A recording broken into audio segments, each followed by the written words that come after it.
Morning friends, मेरे channel पे आप लोगों का स्वागत है।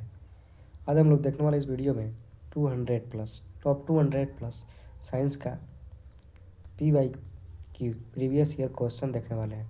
टॉप 200 जो कि बार बार प्रतियोगी परीक्षाओं में पूछे जाते हैं। ठीक है, तो आइए हम लोग इसको देखते हैं। शुरू करते हैं बिना देरी किए। विद्युत अपघटन में कौन सा नियम लागू होता है? तो फैराडे का नियम। विद्युत अपघटन में कौन सा नियम लागू होता है? तो फैराडे का नियम लागू होता है। ध्वनि किस रूप में यात्रा करती है? तो अनुदैर्ध्य तरंग के रूप में ध्वनि यात्रा करती है। ध्वनि किस रूप में यात्रा करती है? तो अनुदैर्ध्य तरंग के रूप में यात्रा करती है। देखते हैं और आगे। सोनार मुख्यतः किसके द्वारा उपयोग किया जाता है? तो समुद्री यात्रियों द्वारा सोनार का उपयोग किया जाता है। सोनार सोनार का फुल फॉर्म होता है sound of navigation and ranging होता है। कोई भी वस्तु अगर डूबती समुद्र में डूब जाती है तो उसको पता लगाने के लिए हम लोग सोनार का इस्तेमाल करते हैं। सोनार का sound and navigation and ranging इसका फुल फॉर्म होता है। सूर्य में नाभिकीय ईंधन होता है। सूर्य में नाभिकीय ईंधन होता है क्या? हीलियम होता है। सूर्य में नाभिकीय ईंधन क्या होता है? सूर्य के बारे में जानते हैं तो हाइड्रोजन और हीलियम का उसमें मिश्रण होता है। एक एक सूर्य में क्या होता है? सन में ये हाइड्रोजन और हीलियम का उसमें मिश्रण होता है। मानव शरीर की सबसे बड़ी कोशिका कौन सी है? तो स्नायु कोशिका है। तंत्रिका तंत्र जिसको बोला जाता है, जो कि मस्तिष्क में पाया जाता है। तंत्रिका तंत्र में कोई भी विभाजन नहीं होती है। तंत्रिका तंत्र में कोई भी विभाजन नहीं होती है, जिस जिस कारण अगर चोट लगता है शरीर में तो आदमी तुरंत ही मर जाता है, क्योंकि उसमें कोई कोशिका विभाजन होता ही नहीं है। रेडियोधर्मिता की खोज किसने की? तो हेनरी बैकुरल ने की। फलों का अध्ययन क्या कहलाता है? तो पोमोलॉजी। फलों का अध्ययन क्या कहलाते हैं? तो ये पोमोलॉजी कहलाता है। इसको भी याद रखना है, हर एग्जाम में बार बार ये पूछे गए प्रश्न है। नाशपाती का कौन सा भाग हम लोग खाते हैं? तो ये गूदेदार पुष्पासन हम लोग खाते हैं। नाशपाती का कौन सा भाग खाया जाता है? तो ये गूदेदार पुष्पासन भाग खाया जाता है। मधुमेह या डायबिटीज में कौन सा अंग प्रभावित होता है? तो अग्नाशय प्रभावित होता है। अग्नाशय प्रभावित होता है। ठीक है, मधुमेह मधुमेह या डायबिटीज में, जिसको शुगर की बीमारी भी कहते हैं, तो इसमें कौन सा अंग प्रभावित होता है? तो इसमें अग्नाशय अंग प्रभावित होता है। अग्नाशय का इंग्लिश पेनक्रियाज होता है, याद रखना है। अग्नाशय को पेनक्रियाज कहते हैं, पेनक्रियाज, इसको याद रखना है। दूसरा देखते हैं हम लोग। दूरदृष्टि से पीड़ित व्यक्ति को स्पष्ट दृष्टि की न्यूनतम दूरी कितनी होती है? तो 25 सेंटीमीटर होती है।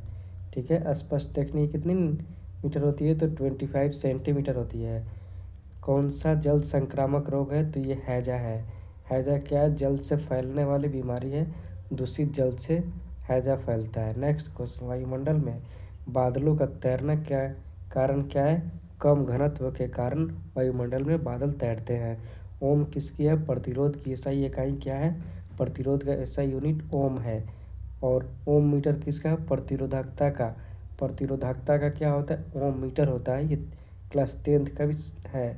वेबर वेबर किसकी गई? चुंबकीय फ्लक्स की सही इकाई वेबर है। ध्वनि की तीव्रता मापने के लिए किस यंत्र का प्रयोग करते हैं? तो ऑडियोमीटर। और स्पीड अगर किसी चीज़ की नापनी हो तो स्पीडोमीटर से नापते हैं, ये भी याद रखना है। पॉजिट्रॉन की खोज किसने की? तो एंडरसन ने की। पॉजिट्रॉन की खोज किसने की? एंडरसन ने की। और न्यूट्रॉन की खोज किसने की? तो जेम्स चैडविक ने की, ये भी याद रखना है। और प्रोटॉन की खोज किसने की? तो गोल्डस्टीन ने की। प्रोटॉन की खोज गोल्डस्टीन ने की, भी याद रखना है, बार बार एग्जाम में पूछे जाते हैं। नेक्स्ट क्वेश्चन देखते हैं। रेबीज के टीका की खोज किसने की? Louis Pasteur. रेबीज किसकी क्वेश्चन पूछता है, रेबीज किस जानवर के काटने से फैलता है? तो कुत्ता के काटने से रेबीज बीमारी होती है। ठीक है, जिससे आदमी को है ना पानी से डर लगता है। वॉशिंग मशीन की कार्य प्रणाली किस सिद्धांत पर आधारित है? तो ये अपकेंद्रण प्रणाली पर आधारित है। आधुनिक आवर्त सारणी किस पर आधारित है? तो परमाणु क्रमांक पर आधारित है। परमाणु क्रमांक पर आधारित है कौन? आधुनिक आवर्त सारणी। नेक्स्ट देखते हैं। नाइट्रोजन यौगीकरण के लिए कौन सी फसल सहायक है? तो बीन्स की फसल सहायक है नाइट्रोजन औद्योगिकरण में। नेक्स्ट देखते हैं हम लोग। लाल रक्त कण मतलब आरबीसी, जिसका फुल फॉर्म होता है रेड ब्लड सेल, का निर्माण होता है किसमें? अस्थि मज्जा में आरबीसी का रेड ब्लड सेल का निर्माण होता है। आरबीसी का जीवन काल कितना होता है? 120 दिन। आरबीसी का जीवन काल कितना दिन होता है? 120 दिन। मतलब 120 दिन का मतलब हो गया 4 मंथ होता है आरबीसी का जीवन काल। श्वेत रक्त कण WBC वाइट ब्लड सेल का जीवन काल होता है 1 से 4 दिन का। WBC का जीवन काल 1 से 4 दिन का होता है। नेक्स्ट देखते हैं हम लोग RBC को किस नाम से जानते हैं, तो ल्यूकोसाइट के नाम से जानते हैं। RBC को ल्यूकोसाइट के नाम से हम लोग जानते हैं। RBC रेड ब्लड सेल को कहा जाता है इरिथ्रियोसाइट। रेड ब्लड सेल को हम लोग इरिथ्रियोसाइट कहते हैं। शरीर का ताप नियंत्रक कौन होता है? ताप नियंत्रक तो हाइपोथैलेमस होता है, जो शरीर का टेम्परेचर को कंट्रोल करता है। कौन? हाइपोथैलेमस को भी याद रखना है। मनुष्य को सर्वदाता रक्त समूह यूनिवर्सल डोनर किसको कहते हैं? तो ओ निगेटिव को सर्वाधिक मतलब यूनिवर्सल डोनर कहते हैं। और सर्वग्राही यूनिवर्सल एक्स रिसेप्टर किसको कहते हैं? तो AB को रिसेप्टर कहते हैं। यूनिवर्सल रिसेप्टर कहते हैं AB को। रक्तचाप ब्लड प्रेशर मापने की इकाई कौन सी होती है? तो स्फिग्नोमैनोमीटर से हम लोग ब्लड को मापते हैं। ब्लड प्रेशर को मापते हैं किससे? स्फिग्नोमैनोमीटर से। ब्लड बैंक कहलाता है कौन? प्लीहा स्प्लीन। ब्लड बैंक किसे कहते हैं? तो प्लीहा को कहते हैं, स्प्लीन को कहते हैं।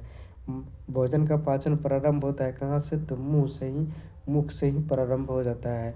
पचे हुए भोजन का अवशोषण कहाँ होता है? तो स्मॉल इंटेस्टाइन में होता है पचे हुए भोजन का अवशोषण। नेक्स्ट देखते हैं हम लोग पित्त स्रावित होता है किससे? तो ये लीवर से, यकृत से पित्त स्रावित होता है।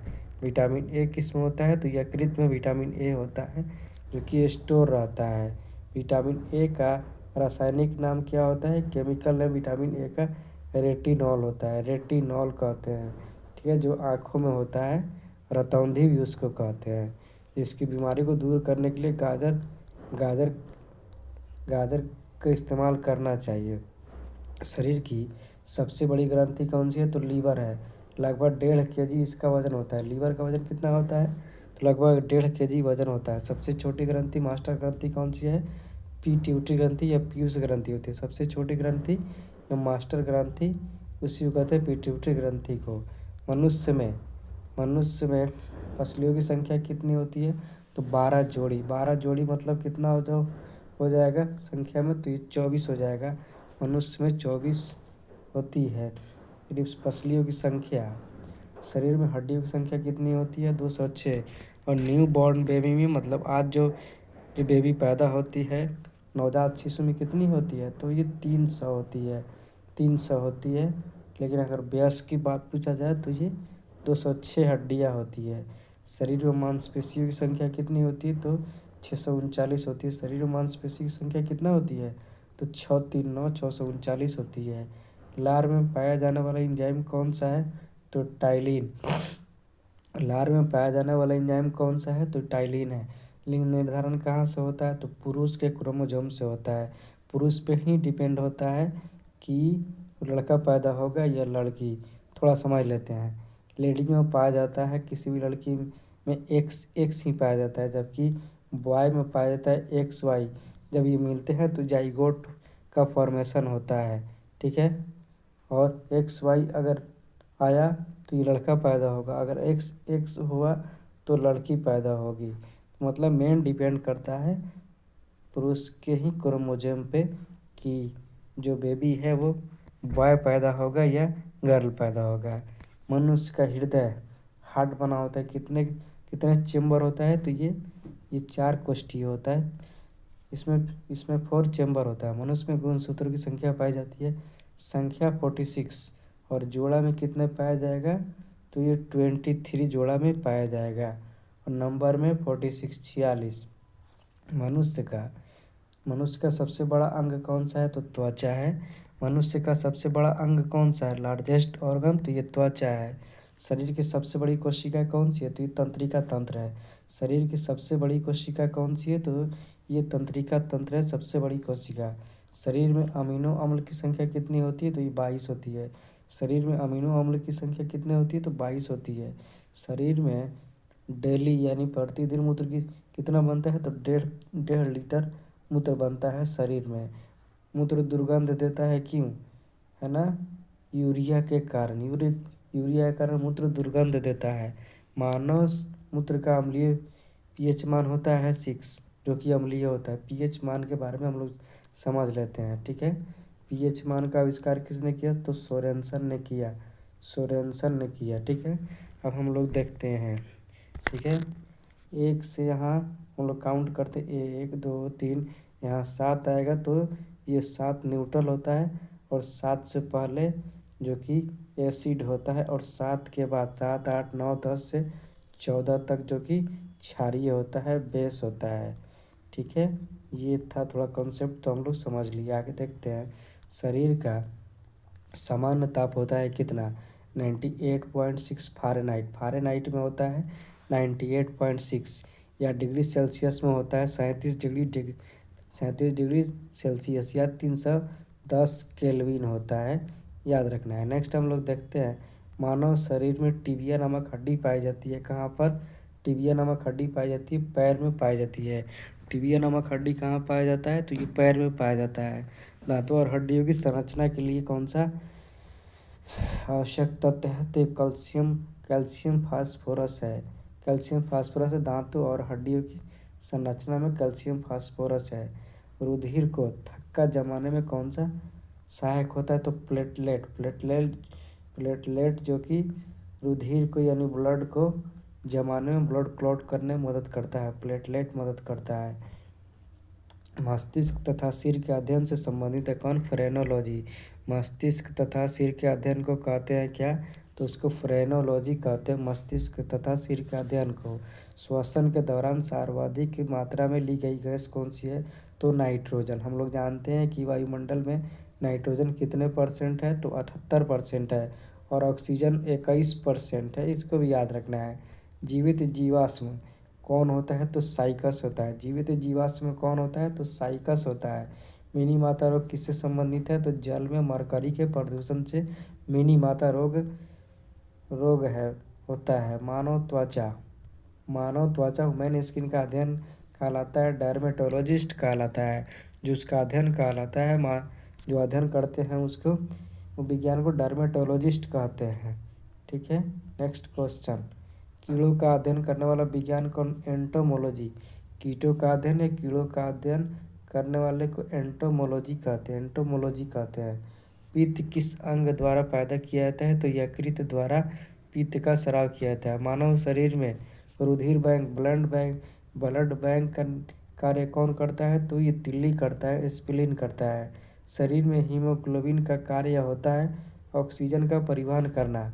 शरीर में हीमोग्लोबिन का कार्य होता है ऑक्सीजन का परिवहन करना। हीमोग्लोबिन में क्या होता है? तो लोहा होता है, फेरस होता है। हीमोग्लोबिन में क्या होता है? तो ये लोहा होता है, फेरस होता है, याद रखना है। मानव शरीर में खून किसकी उपस्थिति के कारण नहीं जमता है? तो हिपैरिन की उपस्थिति के कारण नहीं जमता है। मानव शरीर में खून किसकी उपस्थिति के कारण नहीं जमता है? तो हिपैरिन की उपस्थिति के कारण नहीं जमता है।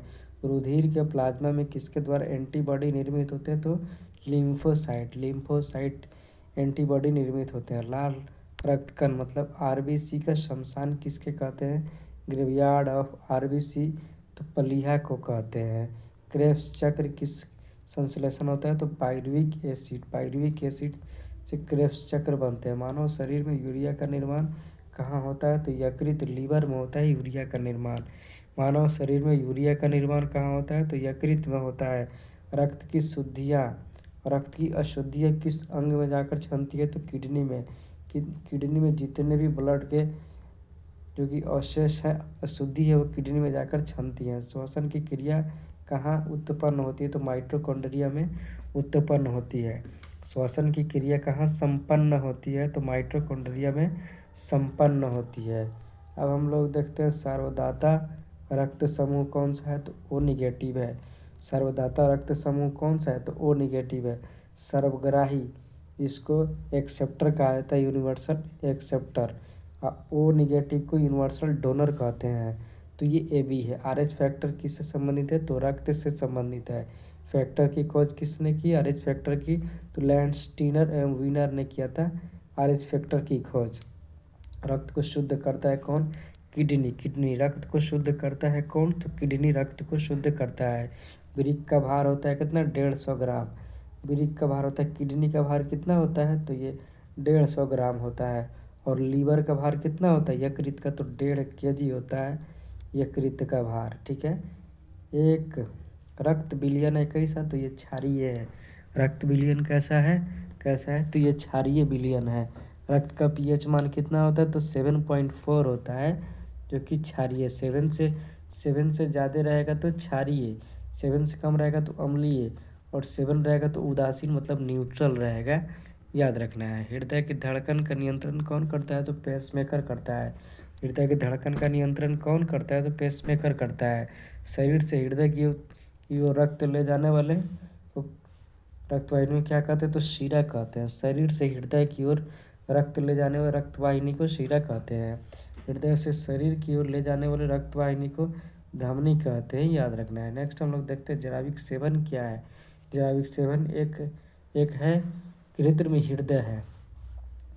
कृत्रिम हृदय मतलब अपने हाथों से बनाया गया है, मानव द्वारा बनाया गया है, उसको हम लोग क्या कहेंगे, कृत्रिम हृदय कहें, कृत्रिम सामान कहेंगे। नेचुरल या प्राकृतिक वो होता है जो ऊपर वाले के हाथ से बनाया होता है, ठीक है। शरीर में ऑक्सीजन का परिवहन कौन करता है, तो ये रक्त द्वारा होता है शरीर में ऑक्सीजन का परिवहन। सबसे छोटी अस्थि कौन सी है, तो स्टेपिस होती है, जो कि मध्य कान में होती है। हम लोग याद रखते हैं ट्रिक से, माइलियस इंकस स्टेपिस, ये सब कान में पाई जाने वाली हड्डी है, अस्थि है, ठीक है। सबसे बड़ी अस्थि कौन सी है, तो ये फीमर जांघ में पाई जाती है। सबसे लंबी पेशी कौन सी है, तो ये सर्टोरियस है। सबसे बड़ी ग्रंथि कौन सी है, तो यकृत है सबसे बड़ी ग्रंथि, जो कि 1.5 kg उसका भार होता है, 1.5 kg। सर्वाधिक पुनरुत्पादन की क्षमता किसमें होती है, तो यकृत में होती है। यकृत में अगर चाकू भी लग जाए तो अपने आप ये सही कर लेता है। इसलिए शराब पीने वाले आदमी, अगर उनका यकृत खराब हो गया, लीवर खराब हो गया 2 महीना अगर छोड़ देंगे तो अपने आप वो ठीक कर लेता है यकृत। सबसे कम पुनरुत्पादन की क्षमता होती है मस्तिष्क में, इसलिए मस्तिष्क में चोट लगने पर आदमी तुरंत मर जाते हैं, ठीक है। शरीर का सबसे कठोर भाग कौन सा है, तो दांत का इनामिल है। दांत का इनामिल जो होता है बहुत ही कठोर होता है, जो कि बहुत मजबूत होता है। सबसे बड़ी लार ग्रंथि कौन सी है, तो पैरोटिड ग्रंथि होती है। सबसे बड़ी लार ग्रंथि कौन सी है, तो ये पैरोटिड ग्रंथि है। सबसे छोटी डब्ल्यूबीसी कौन सी है, तो ये लिम्फोसाइट। सबसे छोटी डब्ल्यूबीसी तो लिम्फोसाइट्स है। सबसे बड़ी डब्ल्यूबीसी कौन सी है, मोनोसाइट, लिम्फोसाइट। एल के बाद एम आता है ना, तो सबसे छोटी डब्ल्यूबीसी लिम्फोसाइट और सबसे बड़ी डब्ल्यूबीसी मोनोसाइट, याद रखना। सबसे छोटी कौन, तो लिम्फोसाइट, और सबसे बड़ी डब्ल्यूबीसी मोनोसाइट। एल के बाद एम आता है ना, एम बड़ा होता है ना, एल छोटा होता है, तो याद रखना है, ऐसे ट्रिक के साथ याद रखना है। सबसे बड़ी शिरा कौन सी है, एनफियर। सबसे बड़ी शिरा कौन सी है, एनफियर है। आरबीसी का जीवन काल कितना होता है, 120 दिन। आरबीसी का जीवन काल होता है 120 दिन, मतलब 4 मंथ का होता है आरबीसी का जीवन काल, याद रखना है। रुधिर का थक्का बनाने में कितना समय लगता है, तो 2 से 5 मिनट लगता है रुधिर का थक्का बनने में, ठीक है। नेक्स्ट हम लोग देखते हैं महत्वपूर्ण भौतिक राशियों का मात्रक, ठीक है। अब हम लोग भौतिक मात्रक देखते हैं। दूरी का होता है मीटर, भारी या बल का न्यूटन। दूरी का होता है मीटर, ठीक है।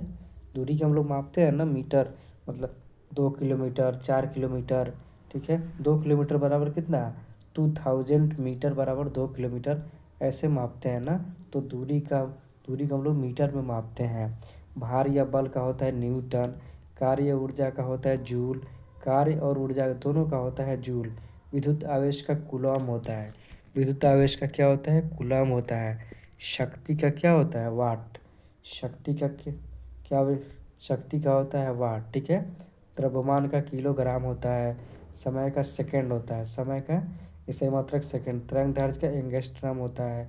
आवृत्ति का हर्ज होता है, यह कंपन प्रति सेकंड होता है। विभवांतर का वोल्ट होता है। विभवांतर का क्या होता है, वोल्ट होता है। ताप का केल्विन होता है। प्रतिरोध का ओम होता है। प्रतिरोध का ओम होता है सही मात्रक।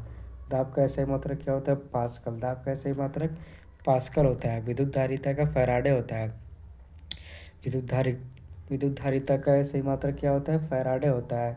शोर या ध्वनि तीव्रता की मात्रा डेसिबल। इसीलिए मैच वैच में देखिएगा कभी कभी डेसिबल भी दिखाता है कि इतने इतने डेसिबल से 125 डेसिबल से 160 डेसिबल की मतलब ये क्या हो रहा है, शोर हो रहा है या ध्वनि उत्पन्न हो रही है। तो ध्वनि की तीव्रता मापते हैं हम लोग डेसिबल में मापते हैं। विद्युत धारा का ये सही मात्रक एम्पियर होता है। लंबाई का मीटर होता है। लंबाई का सही मात्रक क्या होता है, मीटर होता है। द्रव्यमान का सही मात्रक क्या होता है, किलोग्राम। द्रव्यमान का सही मात्रक किलोग्राम होता है। समय का सही मात्रक सेकेंड। समय का सही मात्रक सेकेंड होता है। क्षेत्रफल का वर्ग मीटर होता है। आयतन का घन मीटर होता है। आयतन का घन मीटर होता है। घनत्व का किलोग्राम या घन प्रति मीटर होता है। बल का सही मात्रक क्या होता है, न्यूटन। बल का सही मात्रक न्यूटन होता है। त्वरण का वर्ग मीटर या वर्ग मीटर प्रति सेकंड होता है। त्वरण का वेग का मीटर प्रति सेकंड होता है। चाल का मीटर प्रति सेकंड होता है। ठीक है। ऊर्जा का सही मात्रक क्या होता है, जूल होता है। ऊर्जा का सही मात्रक जूल होता है। शक्ति का सही मात्रक जूल प्रति सेकंड या वाट होता है। दाब का सही मात्रक पास्कल होता है। कार्य का सही मात्रक न्यूटन मीटर या जूल होता है। विद्युत ऊर्जा का किलो वाट घंटा होता है। किलो वाट घंटा। ठीक है। इसीलिए हम लोग जो भी मापते हैं ना, इलेक्ट्रिसिटी कितना खर्च हुआ, तो हम लोग किलो वाट घंटा में मापते हैं। नेक्स्ट हम लोग देखते हैं विद्युत प्रतिरोध कैसे मात्रक क्या होता है, ओम होता है। विद्युत प्रतिरोध कैसे मात्रक ओम होता है। ताप कैसे मात्रक केल्विन होता है। ऊष्मा कैसे मात्रक जूल होता है। विशिष्ट ऊष्मा का जूल प्रति किलोग्राम होता है। विद्युत धारिता का एम्पियर होता है। विद्युत धारिता का एम्पियर होता है। एम विद्युत धारिता का फैराडे होता है। ध्वनि तीव्रता का डेसिबल होता है। ज्योति फ्लक्स का ल्यूमेन होता है। ज्योति फ्लक्स का सही मात्रक क्या होता है, तो ल्यूमेन होता है। पाराध्वनिक गति का सही मात्रक मैक होता है। आवृत्ति का सही मात्रक हर्ज होता है। तरंगदैर्घ्य का सही मात्रक एंगस्ट्रम होता है। परम ताप का सही मात्रक केल्विन होता है। समुद्र की गहराई हम लोग मापते हैं फैदम में मापते हैं। समुद्र की गहराई हम लोग फैदम में मापते हैं। संवेगीय आवेग का सही मात्रक न्यूटन सेकेंड होता है। पृष्ठ तनाव का न्यूटन प्रति मीटर होता है। गुप्त ऊष्मा का सही मात्रक क्या होता है, जूल प्रति किलोग्राम होता है। चुंबकीय क्षेत्र का सही मात्रक गॉस होता है।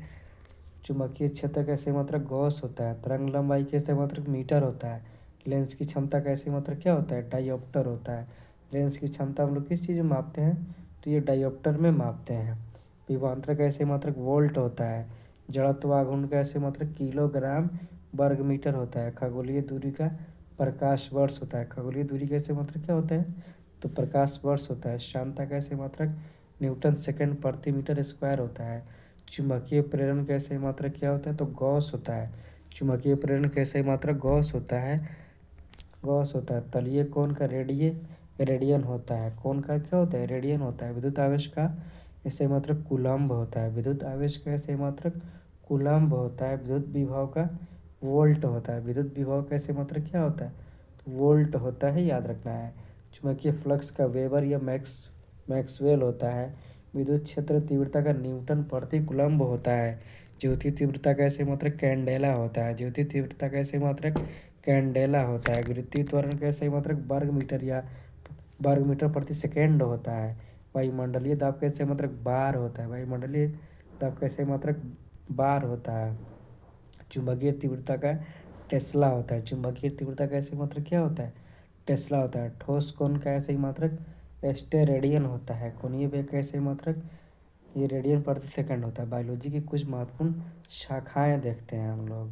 एंथोलॉजी में किसका अध्ययन करते हैं, तो पुष्प का अध्ययन करते हैं। सिल्वीकल्चर में क्या, काष्ठी पेड़ों का संवर्धन या जंगली विज्ञान होता है। सेरोलॉजी में छिपकली का अध्ययन करते हैं। छिपकली का अध्ययन हम लोग किस में करते हैं, तो ये सेरोलॉजी में करते हैं। माइकोलॉजी में कवक का अध्ययन करते हैं, फंगी जिसको कहते हैं। फाइकोलॉजी में शैवाल का अध्ययन करते हैं। फाइकोलॉजी में हम लोग शैवाल का अध्ययन करते हैं। पोमोलॉजी में फल का अध्ययन करते हैं। पोमोलॉजी में क्या है, हम लोग फल का अध्ययन करते हैं। जैसे जानते हैं ना कि कौन से फल का वैज्ञानिक नाम क्या है, जैसे आम का वैज्ञानिक नाम बोलेगा तो मैंगीफेरा इंडिका। ये सब किस चीज़ में अध्ययन करते हैं, तो पोमोलॉजी फल का अध्ययन में हम लोग ये सब चीज़ों का अध्ययन करते हैं। नेक्स्ट हम लोग देखते हैं ऑर्निथोलॉजी, पक्षियों का अध्ययन करते हैं। हम लोग जानते हैं पक्षी दिवस कब मनाते हैं, तो 12 नवंबर को हर साल पक्षी दिवस मनाते हैं 12 नवंबर को। पक्षी पक्षी विज्ञान फादर ऑफ पक्षी विज्ञान कौन है, पक्षी वैज्ञानिक, तो ये सलीम अली हैं। बर्ड्समैन इनको जाना जाता है, जो कि जम्मू कश्मीर के थे। नेक्स्ट देखते हैं हम लोग इक्वेथियोलॉजी। इक्वेथियोलॉजी मछलियों का अध्ययन कहलाता है। इक्वेथियोलॉजी क्या होता है? मछलियों का अध्ययन कहलाता है। ठीक है, इक्वेथियोलॉजी किसका अध्ययन कहलाता है? मछलियों का अध्ययन कहलाता है। मछलियों को जिसमें पाला या पोसा जाता है उसको क्या कहते हैं? इक्वेरियम कहते हैं। इक्वेरियम कहते हैं, जो कि घर में लोग एकदम सजा के रखते हैं। उसको खूबसूरती के लिए रखेंगे एक मछली, लेकिन उसके लिए बड़ा सा एकदम तमाशा करके रखेंगे, मतलब मछली पालते हैं, उसको इक्वेरियम कहते हैं। एंटोमोलॉजी कीट का अध्ययन होता है। एंटोमोलॉजी किसका अध्ययन? तो कीट का अध्ययन होता है। डेंड्रोलॉजी वृक्ष एवं झाड़ियों का अध्ययन होता है। डेंड्रोलॉजी ऑफियोलॉजी में सांप का अध्ययन किया जाता है। पिसीकल्चर में मत्स्य पालन का अध्ययन। पिसीकल्चर मत्स्य पालन, मछलियों का पालन कर उसमें होता है। सेरीकल्चर में होता है रेशम कीट का अध्ययन। रेशम कीट का अध्ययन होता है। एपीकल्चर मधुमक्खी पालन का अध्ययन। एपीकल्चर मधुमक्खी पालन का अध्ययन होता है। स्वतंत्र भारत के प्रथम गवर्नर जनरल कौन थे? माउंटबेटन थे। ठीक है, स्वतंत्र भारत के प्रथम गवर्नर जनरल जीजीएम, स्वतंत्र भारत के, ऐसे याद रखना है जीजीएम। स्वतंत्र भारत के प्रथम गवर्नर जनरल कौन? माउंटबेटन, ऐसे याद रखना है। भारत के प्रथम वायसराय कौन थे? तो ये लॉर्ड कैनिंग थे। 1857 के क्रांति में भारत के वायसराय कौन थे? तो ये कैनिंग ही थे, इसको याद रखना है। एनटीपीसी में ये प्रश्न पूछे हुआ था। एनटीपीसी में ये प्रश्न पूछा था कि 1857 के क्रांति का वायसराय कौन थे? तो लॉर्ड कैनिंग था। ठीक है, याद रखना है। भारत की प्रथम महिला राजदूत कौन सी? तो विजया लक्ष्मी पंडित है। भारत की प्रथम महिला राजदूत कौन? तो विजया लक्ष्मी पंडित है। भारत के प्रथम परमाणु रिएक्टर का नाम क्या है? अप्सरा। भारत के प्रथम परमाणु रिएक्टर का नाम क्या है? तो ये अप्सरा, याद रखना है। नेक्स्ट, भारत की प्रथम महिला पायलट कौन थी? तो प्रेमा माथुर। भारत की प्रथम महिला पायलट कौन थी? तो ये प्रेमा माथुर थी। हम लोग जानते हैं कि आजकल लड़कियां भी है ना प्लेन उड़ा रही है, लेकिन प्लेन उड़ाने से पहले हम लोग पता करके बैठना चाहिए कि इसमें कौन भाई चला रहा है, लड़का या लड़की। ठीक है, वैसे ये मजाक की बात थी। आजकल हमारी लड़कियां लड़कों से कम है क्या? भारतीय वायुसेना की प्रथम महिला पायलट कौन थी? भारतीय वायुसेना की प्रथम महिला पायलट तो ये हरिता कौर दयाल थी। भारतीय वायुसेना के प्रथम अधिकारी जिसने परमवीर वीर चक्र प्राप्त किया तो ये निर्मलजीत शंखो थे। भारत की प्रथम महिला लोकसभा अध्यक्ष तो ये मीरा कुमार थी। भारत की प्रथम महिला लोकसभा अध्यक्ष कौन? तो ये मीरा कुमार थी। भारत की प्रथम साम्यवादी लोकसभा अध्यक्ष कौन? सोमनाथ चटर्जी, साम्यवादी लोकसभा के अध्यक्ष। तो स से साम्यवादी, स से सोमनाथ चटर्जी, ट्रिक के साथ याद रखना है। भारत के प्रथम चुनाव आयुक्त कौन थे? तो सुकुमार सेन। ये बार बार एग्जाम में पूछे जाते हैं। बीपीएससी के एग्जाम में भी ये प्रश्न था। भारत के पहले गृह मंत्री कौन? तो सरदार वल्लभ भाई पटेल। सरदार वल्लभ भाई पटेल भारत के प्रथम गृह मंत्री भी थे, याद रखना है। होम मिनिस्टर जिसको बोला जाएगा। भारत के प्रथम रक्षा मंत्री कौन थे? तो सरदार बलदेव सिंह क्या थे? पहले रक्षा मंत्री थे। भारत के पहले वित्त मंत्री कौन? तो आर के षणमुखम शेट्टी थे पहले वित्त मंत्री। पहले फाइनेंस मिनिस्टर कौन थे? आर के षणमुखम शेट्टी थे। भारत के पहले केंद्रीय शिक्षा मंत्री कौन? मौलाना अबुल कलाम आज़ाद थे। भारत के पहले केंद्रीय शिक्षा मंत्री कौन? तो मौलाना अबुल कलाम आज़ाद थे। तो आज के लिए इतना ही। आप लोग कमेंट करके बताइएगा ये वीडियो कैसा लगा। ठीक है, तब तक के लिए हम लोग फिर मिलेंगे नेक्स्ट टॉपिक के साथ। तब तक के लिए इतना ही।